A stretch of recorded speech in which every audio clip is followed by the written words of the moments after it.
en Cítrica y Somos Radio, y tenemos la suerte de que esté con nosotros Sandra Russo, periodista de muchísima trayectoria, como digo, muy querida por los oyentes de este programa. ¿Cómo te va, Sandra? Hola, buen día a todos y todas y todos. Sí, bueno, Sandra, gran periodista, pero aparte, yo podría decir... Escritora, él me conoce mucho. Virtudes. Nos conocemos mucho con Sergio. Gracias a ella yo estoy en los medios de comunicación, lo tengo que decir ya mismo, pero además, Sandra ha sido una de las grandes perseguidas de estos 4 años de gobierno, ¿no? O sea, cosas que se están diciendo, muchas cosas que se están diciendo ahora, también se dice eso, pero remarquemos que hay algunos que han sido excluidos en forma total de los medios. Podemos empezar hablando de eso, quizás. Exacto, Sandra. ¿Con qué esperanza estás encontrándote ahora con respecto a eso que tuviste que vivir? Antes de la esperanza, contá lo que pasó. Que no es mucha. Bien. La verdad, honestamente, te diré. Sí. Que no me estoy preparando, esperando el 10 con bombos y platillos, esperando los llamados, digamos. No es esa la posición. Pero no, una de las cuestiones que pasó medio inadvertida, justamente por la misma dinámica de la censura, es que quienes tenían trabajo no decían que había censura para no perder sus trabajos. Había pocos trabajos disponibles y los que estaban no lo querían perder, entonces evitaban un tema álgido como el de la censura, con lo cual nosotros, además de ser censurados, me estoy refiriendo a prácticamente el 95% de quienes integramos 678, contamos con ese silencio, o sea, nos pegaron el latigazo del silencio muchos nuestros, y eso fue lo más doloroso, porque para la censura macrista estábamos preparados. No sabíamos que iba a tener un sesgo tan facho realmente el gobierno de Macri. Pensamos que le creíamos un poco más a Nathanson en un principio. Después nos empezamos a dar cuenta que éramos un emblema de lo que debía ser callado, básicamente, que es cómo funciona el periodismo, que yo creo que ya no es periodismo. Los grandes medios hace años que están funcionando como medios de acción psicológica. Y han defeccionado del periodismo, no solo ahora, después hablamos de la región, pero nos estamos dando cuenta cuando escuchamos a los compañeros chilenos, a los compañeros colombianos, a los compañeros bolivianos, que el problema con los medios es un problema de este momento de la democracia, es un problema de esta fase del capitalismo, no es un problema, no era una pelea de Cristina con Clarín, eso era un reduccionismo absolutamente falaz. Y realmente los grandes medios convencionales, cartelizados, son una amenaza concreta contra cualquier tipo de democracia. Y lo vivimos, yo lo viví recurriendo a esa gente que seguramente está mandando mensajes, que es la gente, es el público al que uno se dirigió durante 40 años. Yo empecé muy joven y ya soy casi de la tercera edad. Pero me mantengo bien, decímelo. Muy bien. Sí, te mantienes muy bien. No paran de llegar los mensajes. Cuando yo llego a esta parte. Parecés de la segunda edad. Claro, necesito que alguien me haga el pie, pero si no tengo que estimularlo. ¿Viste? Como tengo que ser un estimulante como el mate. Y bueno, a lo largo de 40 años uno cosechó muchos lectores. Esos 7 años de 678 nos dieron muchísimo. Me lo pasé recorriendo el país estos 4 años. Es increíble la cantidad de gente que entendió el funcionamiento de los grandes medios gracias a esas repeticiones que a nosotros nos hartaban, pero que eran necesarias para que mucha gente que no estaba politizada entendiera cómo funcionaba la repetición y las noticias falsas, porque nosotros lo primero que empezamos a hacer cuando surgió el programa fue desmontar noticias falsas. Lo que pasa es que la idea de noticias falsas llegó 10 años después. Sandra, cuando mirás, digamos, cuando saliste de 678, cuando terminó esa experiencia, digamos, me imagino que tenías una mirada sobre la experiencia. Ahora que pasó el tiempo y tenés otra perspectiva, ¿seguís teniendo la misma mirada o se modificó? ¿Hay algún gris? No, sí, claro, se modificó, todo te modifica en la vida, todo el tiempo, todas las experiencias dolorosas como las que yo viví estos 4 años, no lo pasé para nada bien, tuve que reinventar un montón de cuestiones de mi vida. Fue la primera vez desde que tenía 19 años que no tenía un trabajo estable. Y hubo mucho silencio propio, ¿viste? Eso es difícil de digerir. Pero el programa yo lo reivindico. Me parece que fue una herramienta justamente para eso, como yo me fui hasta los lugares donde estaba ese público y los conozco. Yo conozco muy bien al público de Página 2 en su momento, al público de 678. Mi interés siempre está puesto en quien está del otro lado, y no tanto en el dueño de la empresa. o en el que puso la pauta. La verdad que siempre laburé para la gente. Y entonces, bueno, eso es impagable, eso es invalorable y es lo que te completa el circuito de la comunicación. ¿Me acerco más? Sí, que se dirija. Que así. Me dirija. Me están diciendo. Casi perfecto. Bueno, perfecto. Así que bueno, sí, sobre tu pregunta, qué sé yo lo súper reivindico. En las condiciones en las que fue hecho no volvería a participar de una experiencia similar. Me parece totalmente descontextuado pensar en un regreso de 678 ahora. Es un absurdo en el que solo cree Fontevecchia, que sigue tirando mierda por los cuatro costados cada vez que puede. Yo para perfil soy una ex 678. Que además, siguiendo la lógica de 678, quiero decir que cuando alguien como a mí, que hace 40 años que laburo, que tengo más trayectoria que todo lo que laburan en Noticias juntos, yo digo algo, como por ejemplo la convocatoria a la manifestación de ayer por la liberación de los presos y presas políticos, y perfil titula una ex 678, que lo viene haciendo con cada cosa que digo. Me están negando la identidad. Eso es una sustracción de identidad. Perfil sabe perfectamente quién soy yo, pero es estirar la estigmatización, estirar la demonización, ningunearte y sustraerte tu identidad periodística. Eso es perfil. Que, por ejemplo, vos recién decías, no volverías ahora, a futuro, a participar en una experiencia similar a la de 678. ¿Qué tipo de periodismo te gustaría hacer a partir de ahora? No, yo creo que lo que hacía 678 es necesario, con otra gente, con otro formato, con otro tipo de... Pero va a haber que hacer algo que ponga de manifiesto que lo que van a decir es mentira. Porque el periodismo de guerra no lo van a abandonar. Entonces, de alguna manera hay que defenderse. Lo que yo no creo es que pueda funcionar apoyándose en un solo programa. Tiene que haber una constelación de medios y una constelación de programas. El error fue haber depositado, y por eso también fuimos los chivos expiatorios, porque éramos nosotros 7, 8 solos. Yo creo que hay que hacer así como la derecha trabaja con contenidos que dialogan entre sí, y de un pirulo en uno de sus medios te hacen una tapa en otro de los medios y te levanta un medio internacional que también está cartelizado.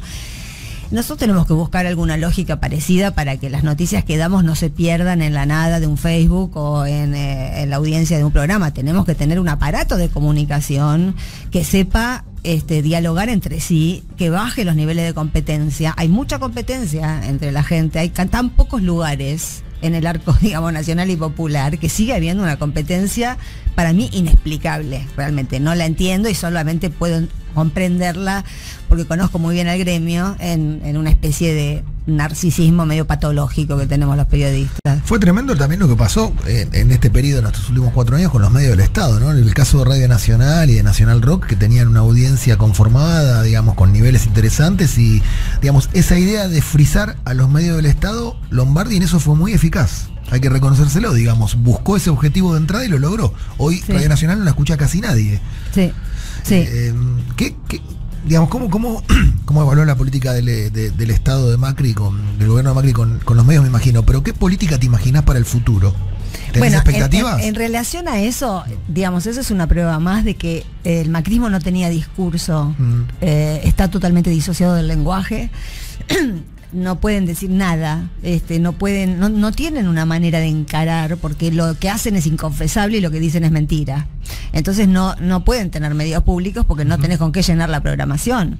No hay ninguna verdad para ser revelada porque lo que ellos hacen es mentir. Con lo cual lo único que necesitarías es contratar mentirosos. Bueno, lo han hecho. Y con respecto a la verdad que no me he puesto a pensar en eso. Me estoy muy alejada de los lugares donde se toman decisiones, no conozco a nadie, no tengo cercanía con la dirigencia política, no sé quién va a ir. Ojalá lo llenen de calidad, ojalá lo llenen de información. Alberto ha dicho que no va a haber política en la televisión pública ni en la radio pública. A mí me parece un poco ingenuo eso, la verdad, porque política es todo, o sea que de alguna manera va a haber política, pero no sé cómo están imaginando la defensa en términos de comunicación, pero va a ser necesaria esa defensa. Y te cambio la pregunta, digamos, mantengo el tópico de la expectativa, pero te cambio la pregunta. ¿Qué expectativa tenés ya no con el manejo de los medios públicos, sino con lo que puede pasar de cara al futuro en el gobierno de Alberto Fernández? ¿Tenés una expectativa buena? ¿Con el gobierno en general? En líneas generales. Por supuesto. Lo he apoyado, he militado. Yo en uno de los posteos hace poco decía, el gobierno de Alberto Fernández es un gobierno por el que hemos militado 3 años antes de saber que iba a existir, la verdad. Porque empezamos a militar, apenas se fue Cristina, ese mismo diciembre salimos a las plazas a hablarle a 10 personas. Estos 4 años fueron de un activismo intensísimo por parte de muchísima gente, sin esperar ni recompensas, ni cargos, ni sueldo, ni nada. Era una cuestión, como fue siempre en mi vida, de convicciones. Así que yo lo que espero es que empiece, digamos, que caigan, que dejemos de seguir la agenda, porque yo veo como observadora que entramos como por un tubo en algunas marcas del lenguaje de la derecha y no nos desmarcamos. Como por ejemplo, en este último tiempo el tema de decir Alberto Fernández volvió al kirchnerismo. No volvió nada al kirchnerismo, es otra cosa lo que va a llegar al poder, es otra mixtura, tiene otra identidad, va a tener que tener otra identidad. Y lo que veo en general, para contestar rápidamente la pregunta, la expectativa, lo primero es la unidad, digamos, no hay que perder de vista ese eje, no hay que perderlo de vista, estamos rodeados, estamos en el medio de una herradura de violencia, de sangre y de gente alienada y loca ahora en la región. Entonces la joya que tenemos nosotros es haber encontrado una salida electoral pacífica gracias a una amplia mayoría para la cual Cristina, en quien nunca dejamos de confiar, se dio y dialogó y repartió de nuevo las cartas, y va a haber quórum propio en el Senado, va a haber una amplia mayoría en diputados. Eso hay que usarlo y no hay que romperlo, pase lo que pase y cueste lo que cueste, porque es el bien más preciado que tenemos en este momento, es esa mayoría. Vos sabés que cuando asumió el gobierno de Macri, uno vio con qué facilidad y rapidez disolvieron toda la pequeña estructura mediática que se había armado contrahegemónica.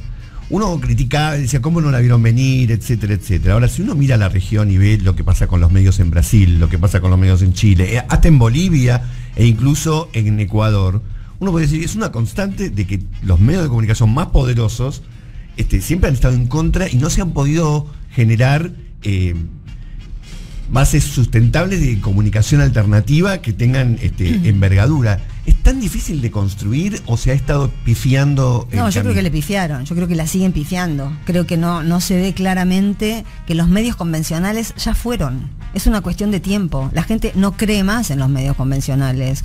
Vos escuchás a los chilenos, reputean a los medios chilenos y a la televisión chilena.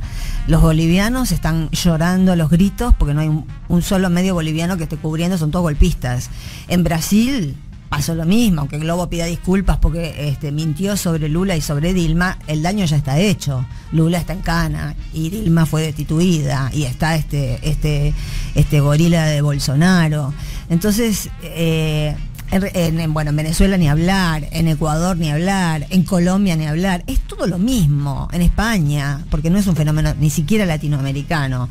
Yo creo que hay que entender que en el momento en el que el capitalismo pasa de la fase de la explotación a la fase de la exclusión, ahí comienza un proceso de aceleramiento de la concentración, y de eso participan los medios. Y en el preciso momento en el que pasan a la fase de la concentración, dejan de trabajar o de actuar como vehículos de información y empiezan a actuar como vehículos de acción psicológica muy parecidos a los servicios de inteligencia. De hecho, hay muchos periodistas, varios periodistas que están puntualmente acusados de eso, pero en términos generales han actuado y seguirán actuando como factores de golpistas, porque el periodismo nos interesa a los periodistas, pero no a los dueños de los medios, con lo cual es muy poco lo que se puede hacer siendo periodista si vos trabajás en Infobae o en La Nación. ¿Qué margen de maniobra tenés para decir otra cosa que la línea editorial? quedan irte, que quedan muy pocos medios donde uno diga, bueno, yo coincido. A mí me pasó durante muchas décadas con Página 12 coincidir con la línea editorial. Pero después, fuera de eso, no hubo, digamos, otros medios. Yo creo que hay que ir a lo digital. Estoy convencida de que hay que generar medios nuevos, potentes y muy fuertes, e insisto, no competitivos entre sí. Que hay que entender que ese es un trabajo político y que es un trabajo que hay que hacer entre compañeros, pero profesional, porque uno no le puede dejar. Nosotros con Sergio hemos tenido una experiencia en otra radio el año pasado y todos sabemos que cuando uno labura gratis, ¿viste? Te duele la cabeza y no vas, no te puedes pagar los viáticos para ir a hacer la nota, es todo por teléfono, cuando podés te dejan usar el teléfono. Bueno, en esas condiciones no podemos seguir peleando con fósforos contra un dispositivo que vemos lo que son maquinarias infernales de desinformación. Estamos hablando con Sandra Russo. Bueno, hay, como dije, muchos mensajes, no puedo leer todos porque son demasiados, todos. Léeme los lindos. Felicitando, es que son todos lindos. El teléfono es 11 3200 0530, pero los voy a nombrar: Santiago Caballito, Cecilia de Banfi, Alicia Rosario, todos básicamente dicen aguante Sandra. Que Sandra vuelva a los medios. Sandra está en los medios igual, pero que vuelvas a más medios debe ser. Felicitaciones, te queremos mucho. Ahora vamos a hablar de eso si querés. Que la pongamos en esta radio. Nosotros no podemos ponerla, pero sería un placer. La verdad que son un montón los mensajes. Aguante 678, Carla de Docsud, Alicia de Rosario, Cecilia de Banfield, Santiago de Caballito. Bueno, millones de mensajes. Gracias. Impresionante la repercusión de la nota. Y después también Diego Bersuski dice: también cerraron la parte de creación de contenidos de TDA el 31 de diciembre de 2017, dejando afuera a 180 trabajadores de televisión. TDA es Televisión Digital Abierta, y eso fue también una decisión de Hernán Lombardi. Sí, nosotros, discúlpame, pero nosotros siempre hablamos de la prohibición, la censura 678, pero en realidad somos como el emblema de lo que debe ser callado, y hay 4.000 periodistas sin trabajo porque no hay soportes para que trabajen. Con lo cual estamos hablando de que a esta sociedad le falta una mirada, una perspectiva, que es la de los que se quedaron sin laburo y no tienen medios para volver a laburar, ¿no? Lo que pasó, digamos, en estos 4 años, Sandra, es que no recibiste ningún tipo de oferta. Obvio, si estoy prohibida, ¿cómo voy a recibir ofertas? O sea, acá hay una cuestión de la que nunca se habló y que cuesta, bueno, recién ahora que se están yendo se puede hablar, pero es una lista negra. Cuando hay una lista negra no te pueden contratar. Además no había tanta gente interesada en tomar un riesgo para contratar, ¿no? Porque, digamos, seamos sinceros, hasta que Cristina no anunció la fórmula y se supo que la iba a encabezar Alberto Fernández, sobre la figura de Cristina caían muchísimas resistencias hacia el interior del campo nacional y popular. Y nosotros representamos y defendimos el gobierno de Cristina, y lo volveríamos a hacer todas las veces que fuera necesario, porque Cristina en ese momento era un dique contra lo que nos pasó estos 4 años. Por eso yo reivindico ese programa, y si hubiese sido otro el que hubiese encabezado un gobierno nacional y popular, hubiésemos defendido a ese otro, porque lo que nos importaba era el campo nacional y popular. Había que tener coraje porque sabíamos que gratis no iba a ser. Muy complicado. La visión es algo que hasta hace muy poco tiempo, hasta que se anunció la candidatura, la imagen de Cristina era resistida en muchísimos lugares de compañeros, la verdad.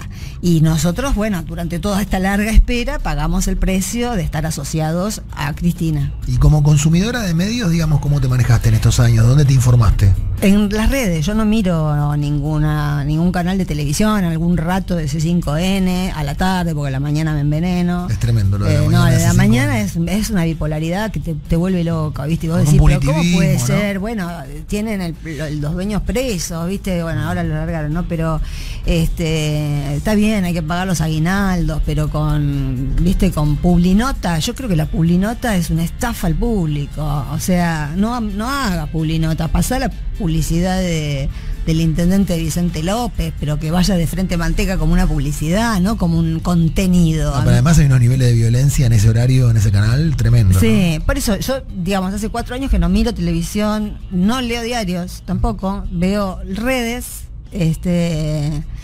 Y tampoco es que tenía que estar tan informada, ¿viste? Cuando vos estás dentro de la práctica periodística, obviamente tenés que tener un nivel de información que no es el mismo que cuando te ganas la vida con la docencia. Aparte, todo lo que había para saber era tan horrible que a veces dormías mejor si no te enterabas. Bien, vamos a hacer una tandita ahora. Música de los 80, lo veo a Silvio muy contento. Silvio es una ochentera absoluta, igual que yo. La tenemos a Sandra Russo conversando con nosotros. Bueno, estábamos hablando fuera de micrófono, esto lo puedo blanquear, no voy a decir nada que comprometa a nadie, pero la verdad que la persecución que sufrió Sandra y algunos compañeros es mucho más brutal de lo que yo imaginaba. También hago un mea culpa por no estar enterado, pero la verdad que son cosas realmente que me conmueven, porque digo, es una persecución hecha y derecha.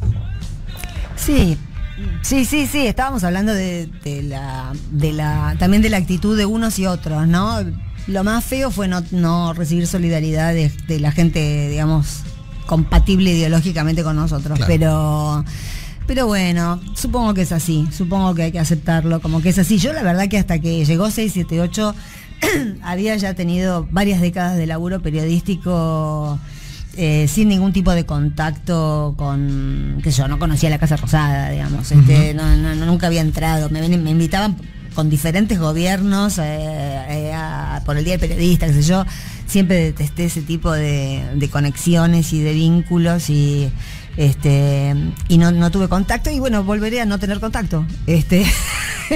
Pero eso no quiere decir que uno no pueda ser un comunicador y seguir defendiendo las ideas, lo que yo escribo ahora tengo Twitter, tengo Instagram, tengo un portal que se llama dejamelopensar.com.ar, que es donde estoy tratando de generar mi propio lugar de laburo. Donde estoy poniendo Dejamelopensar.com.ar. Sí, que es Déjamelo Pensar, el programa que con Sergio hicimos primero en televisión, después en Radio Nacional, hasta que nos echaron en el 2016, después unos meses en H. Ahora tengo un portal donde hay mucha política internacional, mucho medio ambiente y editoriales mías 2 o 3 veces por semana. Y estoy tratando de generar que eso sea un espacio rentable, pero sí fue duro. No fue sencillo bancar estos 4 años por esas lógicas que no me eran conocidas, ¿no? Si te he visto no me acuerdo, no es una lógica que yo conociera y a la que estuviera acostumbrada, ni me quiero acostumbrar. O sea, es que tengo como una especie de dilema que no sé cuál sería el camino correcto, pero si uno tiene en cuenta eso que vos mencionaste como una herradura que tiene que ver con la derecha en Chile, la derecha en Bolivia, la derecha en Uruguay, la derecha en Brasil, o sea, ese contexto, sumado a los productores rurales que ya están amenazando con un tractorazo, más la presencia permanente de Clarín, uno diría, la manzana está rodeada, ¿para dónde hay que ir? Porque si uno se queda quieto, se hunde. Y al mismo tiempo, si uno intenta medidas que vayan en contra de todo lo que es el establishment, también se van a venir con todo, ¿no? ¿Cómo imaginas que tiene que ser el camino de ahora en más? Bueno, no cabe más remedio, ¿no? Que ir contra lo que pide el campo. Por ejemplo, el campo son 540 tipos. Eso es el campo. Para empezar hay que dejar de decir el campo. Claro. O sea, hay muchas cuestiones que tienen que ver con nuestro lenguaje. Por eso yo hablaba antes de comprar la agenda. Comunicadores propios han comprado la agenda de la derecha con por ejemplo, hablando de kirchnerismo duro. ¿Cuál es el kirchnerismo blando? A ver, son frases hechas, lugares comunes que hemos tomado y repetimos. Yo no, pero veo que hay mucho pibe, mucha piba con muchas dotes profesionales, pero con mucha ignorancia en relación a la utilización de un lenguaje y cómo ese lenguaje va calando y va legitimando las mentiras de los medios de la derecha, ¿no? Entonces, no hay manera, por eso decía, el campo son 547 terratenientes, eso es el campo. O sea, cuando alguien habla en nombre del campo, habla en nombre de esos 547 tipos, más digamos, como hace Luis en el Lago Escondido, ahí cerca de Bariloche, que es hacer la cancha de fútbol y los vestuarios para los chacareros que tiene alrededor, y entonces se forma sus porristas, que son los que defienden a esos terratenientes, porque actúan tipo Pablo Escobar en su momento, poniendo la iglesia en el pueblo, pagándole a los más, claro. Entonces, para mucha gente de ahí que rodea el lago Escondido y que tiene pedacitos de tierra que no son terratenientes, Luis es el mini estado dentro del estado. Entonces, qué sé yo, hay muchas cuestiones que tienen que ver con defenderse desde el lenguaje. Bueno, ese es mi lugar de enunciación, ¿no? Sobre eso se basa todo mi laburo de muchos años. Voy tomando diferentes temas, feminismo, política internacional, bueno, diferentes temas, pero el eje de mi laburo siempre tiene que ver con cómo el lenguaje nos hace decir lo que no queremos decir. Ponele que ahora te suena el teléfono.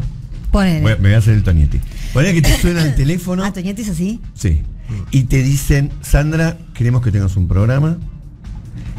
¿Cuál sería el perfil, la orientación del programa que vos querés armar ahora? Sos libre de elegir lo que quieras. Sí, por supuesto que déjamelo pensar. Es el programa perfecto para mí. Es el programa perfecto para mí, porque tiene mis editoriales políticos que tienen que ver básicamente con esta perspectiva, que yo no la veo mucho. A mí me entusiasma porque es descubrir cosas todo el tiempo y no las veo en otros lugares, digamos, una reflexión sobre de qué estamos hablando, qué estamos diciendo, ¿no? Con que Alberto Fernández volvió al kirchnerismo duro, las estigmatizaciones leves, débiles. Y en el lenguaje sobre todo, ¿no? Obvio, es una herramienta de dominación feroz el lenguaje. Y yo creo que la prioridad ahora, hay varias prioridades que son las que a mí me interesan, no quiero decir que sean las más importantes, pero que tienen que ver con mi propia perspectiva, de mi propia mirada. Una siempre fue política internacional, siempre. Política regional, básicamente, más en este momento. Medio ambiente, es uno de los grandes debates de este momento. Yo creo que hay que de vuelta también plantear una mirada latinoamericana mucho más profunda de lo que la hemos planteado, y que uno no puede defender lo que no conoce.